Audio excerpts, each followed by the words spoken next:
أعوذ بالله من الشيطان الرجيم. ولقد خلقنا الإنسان ونعلم ما توسوس به نفسه ونحن أقرب إليه من حبل الوريد.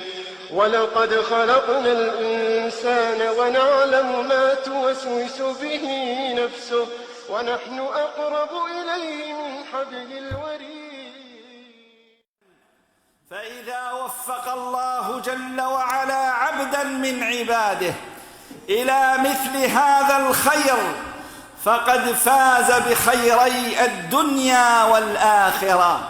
من مثل هذه الآيات قول ربنا جل في علاه مبينا علمه بأحوال العباد: ولقد خلقنا الإنسان ونعلم ما توسوس به نفسه ونحن أقرب إليه من حبل الوريد.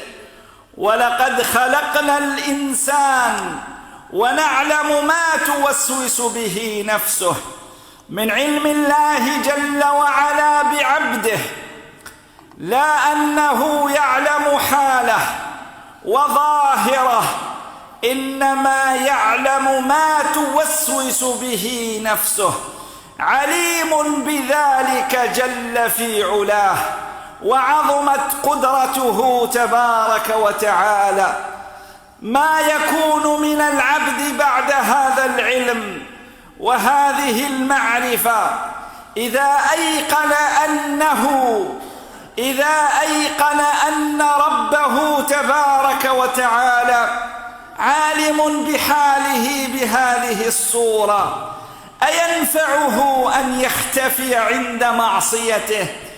أينفعه أن يتوارى عن الناس عند إرادة مخالفة أمره جل وعلا؟ إن غاب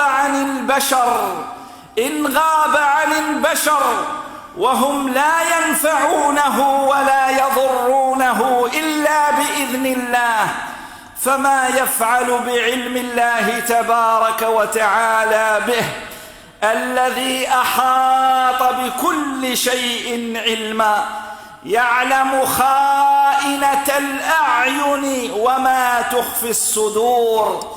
وقوله تبارك وتعالى: وإن تجهر بالقول فإنه يعلم السر وأخفى، يعلم سرك وما تخفيه.